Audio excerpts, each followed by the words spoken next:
When you're first told, it's like a relief that you've been told he's got something up with him, but at the same time a bit of bereavement of the fact that now your son's now got a condition that he's going to live with long term. Overnight you've gone from having a healthy 3-year-old toddler running about to all of a sudden an unhealthy toddler.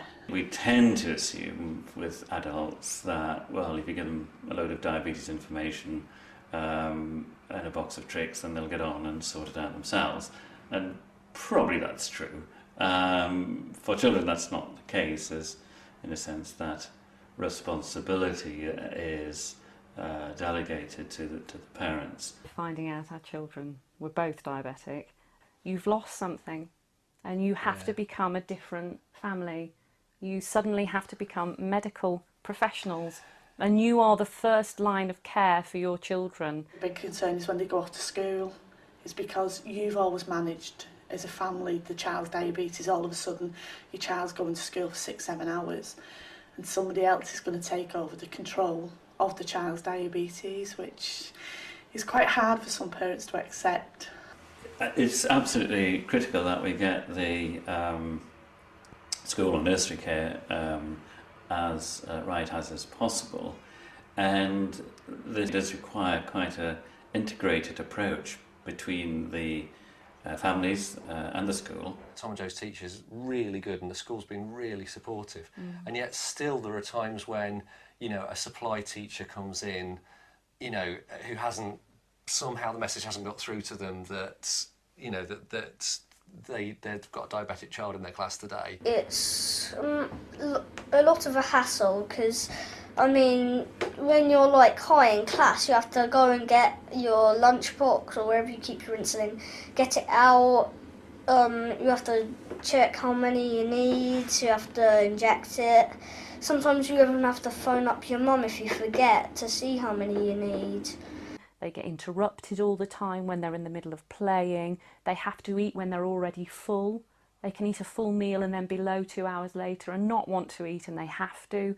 Lots of things that they have to put up with. I always say to my children, you can complain about this as much as you want to. You can shout and get cross about it, but it has to happen because it keeps you alive. It's that simple. Even to this day I hate watching him give it him to himself. I can inject him, no problem, it doesn't faze me. But when I watch him doing it, you know, when he was 7 and 8 and doing it himself, it upset me because I thought, why does he have to do that to himself? That was one of the hardest things. Why is he having to inject himself?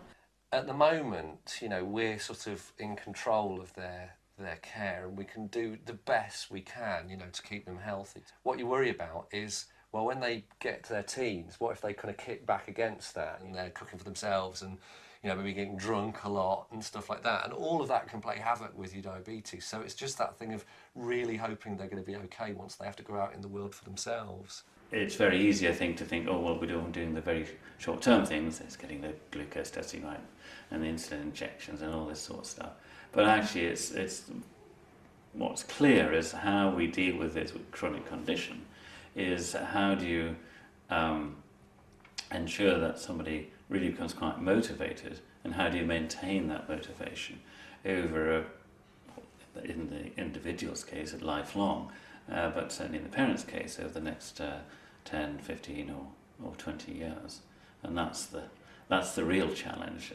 Going from a child with diabetes to a teenager with diabetes is one, letting them, they've got more control over their own diabetes, more when they're a child, it's mum or dad that's looking after the diabetes. One thing, you don't want them to think that diabetes will stop them doing anything. You know, they can lead a healthy life and do anything. There's always horrific times when you make an error, right?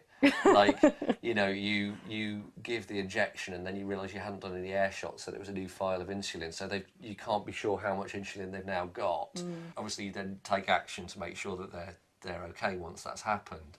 But don't beat yourself up about it. You're only human. You know, you've got to do this stuff all the time. As time goes on, you'll become the expert, and you'll know, as you get used to diabetes, what's going to work and what's not going to work.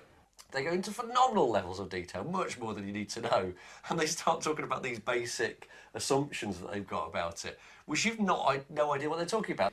The insulin scheme we're on, which is basal bolus, the bolus is for food, like Nova Rapid, and the basal is like background to hold you down throughout the day so you don't like go high. They know so much about it that it's almost hard for them to explain to somebody who doesn't know about it what it is. The blood sugar testing allows you to try and balance the amount of insulin they have with the amount of energy they use each day and the amount of food that they eat.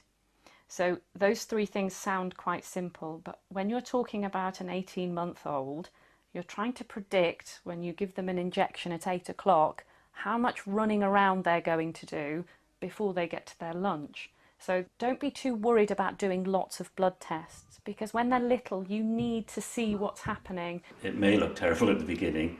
There's so much going on, so much to learn. You think you'll never do it. You will. People do, and they do the most amazing things. Your life changes quite a lot when you have a child with diabetes, and there's a lot of stuff to do, and it's quite stressful and things like that. But it does sort of become normal. And you do become used to it, and then you can focus on the other, in a way, more important things in life. It does get better and life gets easier and you'll get through this. And my son will say the same, is that, you know, life, you can be healthy with diabetes and you can live life to the full.